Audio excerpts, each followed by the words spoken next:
This is a two-part story about Karen and sister, and it's got a funny twist on it. I, 32 male, was not a big fan of camping, didn't like it, but I don't really hate it either. At least until now, because I own a camper.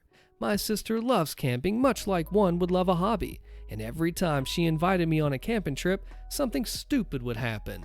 My sister and her husband love to camp with friends multiple times a year, and when these people get together to camp, they get drunk and do stupid things to each other. My mother always calls me up begging to go camping with my sister and brother-in-law because they use camping mainly as a reason to get wasted and act like the way they did in college. Even though they have 2 kids, both are boys, 10 and 9 years old. So someone needs to stay sober and be responsible. And yes, it has been suggested that someone else watch the kids during the camping trips, but my sister and brother-in-law dragged them along and called it family bonding. Anytime I went camping with my sister and brother-in-law, they loved to screw with me. They and their friends are relentless with pranks to each other, and they all considered me fair game, even though I don't really care for pranks. And even though they'd get wasted, they'd always be up by 8 or 9 a.m., and they didn't like to let me sleep in, so they'd do any stupid thing they could to bother me in order to get me up. The usual thing was to collapse my tent on me, but they also like to make loud noises like yelling, blaring an air horn, or having a boombox on max volume put right near my head through the tent walls. They also do this kind of crap to each other, and then some. A couple of years ago, my sister and her husband got ice water dumped on them in the morning, and they laughed it off. There have also been stink bombs in tents during the night, water balloons, stolen clothing, writing on faces with markers, and so on. Last year, I brought one of those cots that's like its own small tent, and they pushed me over in it like they were cow tipping. I'd had enough, so this year I took some measures. As I previously said, I only went along with the camping for the sake of my nephews because they're dragged along. They're good kids, so this year I got online and I found a used camper without telling anyone. So they didn't expect to see it when I drove up to the campsite with it on the back of my F-150 4x4. My sister looked surprised, then not pleased when she saw it, but didn't say anything about it. Everyone else seemed to love the camper though, and I gave him a tour. During the camping, all the usual stuff happened. Except anytime they tried to screw with me, I just went into the camper and locked the door, which also meant I got a better night's sleep. Around 8 a.m., I heard someone outside fiddling with the doorknob. They were trying to get inside to prank me again. They ended up resorting to using an air horn, and I put in earplugs. And then they tried to rock the trunk, but it must have been too heavy because they stopped after a few seconds. I didn't get up till 11 a.m. I made myself breakfast, got to do my business in the portable toilet, had a decent place to change clothes. When I finally came outside, my sister looked ticked, and then, well, she made a passive-aggressive remark about me finally gracing everyone with my presence. The rest of the time we were camping, stuff went on like this, but they couldn't mess with me when I locked myself in a box. I got good sleep for once on these trips, and my nephews were always wanting in my camper to hang out.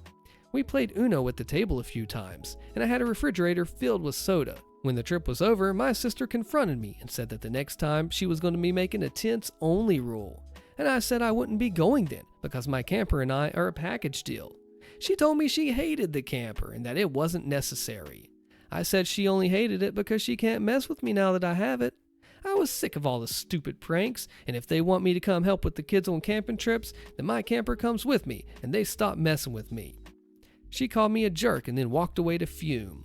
The only other person that gave me crap about it's my brother-in-law, but everyone else said the camper was cool. My sister and brother-in-law were upset with me for days, so I showed them my original post about getting the verdict, where I posted on Am I the A-hole about not being the butthole. And they freaked. My sister yelled at me that I was a jerk for making the post and wanted me to take it down. I refused and told her and brother-in-law to read the comments. They fought with me about it for a while longer and then spent some time reading those comments. They ended up becoming extremely embarrassed by the opinions that many people had of them. And they finally agreed that if I keep camping with them to help with the kids, there will be no more pranking me. They and their friends are free to prank each other, but I and my camper are off limits to their shenanigans. Especially after I pointed out that if they cause any sort of damage, it'll be on them financially. What's more, when they learned it's a potential criminal offense to rock my camper the way they did because it can cause injury to a person inside. So they said they'd never try that again. They're also not going to use the air horn anymore for obvious reasons. My sister was very upset that so many called her out as a bully, especially since I agreed with them. When I asked her why she was so dead set on messing with me, she said that she, didn't really know why. I told her that it didn't really matter. Bullying is bullying, and we're not kids anymore. My brother-in-law initially defended her, but was sucked into it as well for always going along with her antics, to which I called him a complete tool. He ended up moping about it. He and my sister were both extremely upset to have been called out as acting like a drunken frat. They were especially sore when I pointed out that we're not young anymore. My sister is 35 and brother-in-law 36. The arguments did start out with things like, "Why can't you just lighten up?" and me saying, "Why can't you just respect my choice to stay out of the pranking and leave me the heck alone?" And it remained a stalemate until my sister and brother-in-law went through all the comments like I told them to. Also, it seems I may have started a camper trend, because at least one of the couples my sister and brother-in-law are close friends with just bought one off of Facebook for themselves. They have a GMC Sierra that'll haul one just fine, and one of the other couples I heard are looking for a camper trailer. My sister has shown noticeable tension over this. The days of tents-only camping may actually be over for the group. My sister tried to act like that she was in charge of organizing it, but all the group really did was meet up at one of the several camping sites multiple times a year. Lastly, there's my mother. She was the most unhappy finding out about my original post, but I told her that I really didn't care what she thought because she insisted that I keep going on the camping trips despite the relentless pranking that they were doing to me because the children.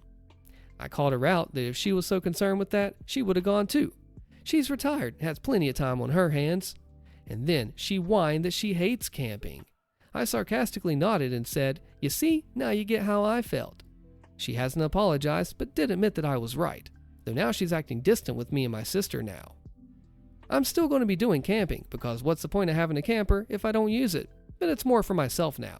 I can go camping by myself on my own time now, and if I go with my sister and brother-in-law again, they aren't allowed to screw with me. So I think that I can finally enjoy being out in the woods for a few days at a time now. I'm going to be looking into getting solar panels and setting up a gaming console as well. I'm still a fan of older consoles like the PS2, N64, and GameCube, so having at least one of those in the camper, along with a collection of some good books to read in peace, sounds like a great way to unwind. Here's part 2. Get this, Karen lady told me that I was entitled for having a camper because I wouldn't loan her my heater. My sister and her husband used to prank me relentlessly while we were camping together, and I bought a cab-over camper that kept me safe from their shenanigans. I used to not like camping much, but since getting the camper, I've enjoyed it quite well. I had solar panels installed on it, and I put in a small TV that I play retro video games on. My nephews love the camper too, so much that even my sister and brother-in-law begrudgingly gave up tents last year because of how much their kids said that they didn't want to sleep in tents anymore. I guess you could say that they were the last in the group to do so. Rather than a cab over, they got a camper trailer since they have an SUV. Their friends all got campers before them too. Pretty much every single person who was in the yearly tent camping friend group now have campers of varying sorts. It ended up being like a keep up with the Joneses mentality. I got a camper and then someone else did, and then someone else after that. And now it's all of them. I guess you could say it's more like we're all glamping now. But we love it. Until we hear one of the campers rocking at night anyway. That's when the earplugs come in handy. Even my mother, who previously hated camping and had forced me to go all those times just to babysit the drunks, now has a camper. She got a little one-person teardrop camper that tows behind her Subaru with ease, and she loves a quiet night laying in it and reading her favorite books. She mainly comes along for the sake of my nephews though, because she kept putting it on me before and I called her out on it. My sister was initially a bit of a witch about the situation though. She had some sort of crazy idea that she was in charge when we went camping. My brother-in-law just went along with it, to which I called him a tool. Well, once the camper craze hit, the following summer, it was half campers, half tents. And my sister told me it was all my fault that things had changed. I told her to stop acting like she was half her age and move on. Besides, this only started because I just wanted peace, and I had to buy a camper just to get it. Had they respected me instead of treating me like a target, well, maybe things would still be as they were. She tried to argue further, but I threatened to make a spectacle of the situation if she didn't just let it go. Later, I heard it was quite a scuffle between my sister and brother-in-law when he finally said they needed a camper too. Boy, do I wish that I could have been a fly on the wall for that. But it did work because now they have a small camper trailer, an 80s model, I think. Brother-in-law bought it with some damage and he fixed it up himself, though, unlike me, they don't allow video game systems in their camper, so the kids come to me a lot. Near the end of last July, my sister asked me to set aside some time off work to go on one more camping trip in early September before school started for her kids. And I agreed, albeit reminding her that I wanted no pranks done to me. And she made it pretty clear that she was still unhappy that I'm a spoil sport about it. But what could she do? It didn't end well for her after making my last post on this. None of the other people in the group have tried to mess with me while trying to reclaim their frat youth since they were called out as bullies 2 years ago. Funny thing is, having campers now is actually making them act a bit more their age when they drink. And I'm pleased to say that I haven't seen any of them so crazy that they're running around in their underwear and yelling out random nonsense anymore. But they still say and do stupid crap. And while I don't enjoy these shenanigans, I do like the drinking games, the campfires and the barbecue, the marshmallows and so on. It's a nice escape from my home life. It was getting chilly early last year in our area, with fall making its way in a little sooner than expected. So the last few days before school started, we had mild rain and temperatures in the mid-60s during the day and even colder at night. Fine with me, I have a propane buddy heater, so I wasn't cold. But bragging about that heater was what drew in a wild Karen. I'd never before met one on this level. I mostly just read about them online. But my goodness, she was just like one of the ones I've heard so much about. She didn't really have the Karen look though. She had long, shoulder-length brown hair, maybe late 30s to early 40s, and it was a bit thick. But man, did she have a mean look about her that just made me want to turn and go the other way. The campsite we went to had a small vendor store at it, and they sold basic supplies and some food. I rode in on my old mountain bike and I bought a soda. I'd met another guy while out riding the trails, and he had a crazy bike made out of a vintage beach cruiser that I learned was called a clunker, and he was very specific that it was spelled with a K. He told me that he builds clunkers for fun out of his garage and he gives them away. We were having fun talking about bikes, but then we started feeling the soft patter of rain, and the evening chills were coming in. The guy I rode with said that it was going to suck sleeping that night since he was camping in the canopy of his truck. I remarked that I'd be warm because I have a portable propane heater, and how I just need to turn it on for an hour before bed and I sleep nice and toasty. And then some lady that I never met before stepped in front of us and asked me about my heater. I quickly described what it was, how much it was, and where to get one before moving along. But this woman started following me. I locked my bike and then ended up face to face with this lady, like when Victor turned and was face to face with the corpse bride. She was suddenly asking to borrow my heater and coming closer at the same time. I got really awkward and tried to get her just to let it go, but being polite got me nowhere. This lady kept stepping in front of me and was whining about how it was colder and wetter than expected, and she and her kids couldn't go home for 2 more days. I just told her sorry and ran around her to my camper. But she kept following and was berating me that I have no compassion for a mother. Inside the camper, my 2 nephews were in there playing Mario Kart Double Dash on a GameCube that I'd brought, and the woman instantly became furious about my setup. She refused to let me close the door and yelled that I might as well just be at home if this was the kind of camping that I'm doing. Then she actually tried to force her way in while yelling something about me being entitled and had it too good while her kids didn't have hardly anything. I blocked the way in and I nearly just shoved her out with my foot. Now, enter my mother. She's a bit of a Karen in her own right, but most definitely a mama bear too. She saw enough of what happened to interject before I got the chance to push the lady out. My mother yelled at her to get away from her son and grandbabies. The 2 of them had an epic screaming match that my sister soon joined in on, until a few more people in our camping group showed up and began laying into that lady too. Realizing how outnumbered she was, the Karen took off. She didn't bother us again, and one of the guys in our camping group was kinda upset by that, because he was keeping a super soaker loaded and ready, just in case she did come back. I did see the Karen a couple more times around the area, but she avoided eye contact. I did see her campsite while riding my bike, and she had an okay looking tent, but her kids really didn't look too happy. I don't know what her story was, or why she was stuck there.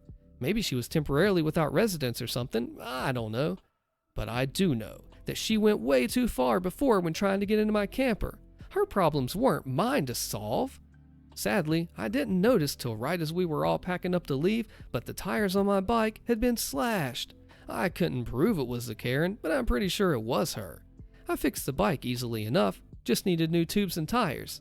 But I was still mad. Rest in peace to that bike though, because my neighbor's son who just got his driver's license ran it over last November. It was old anyway. My brother-in-law gave me his old mountain bike to replace it, and I saved the new tires I bought for my old one to put on it. I love this comment. It said, if you had loaned, quote, her that heater, you would have never seen it again, with an eye roll. Yeah, I mean, how come you think you're so entitled to be able to use my heater when you should have brought your own? No wonder your kids are probably having a bad time. Look who they're with. What would have you done about this, Karen? HOA Karen denies us paramedics our parking spot. Arrest her. Click the video on the screen to find out what happens to HOA Karen, and I'll see you there.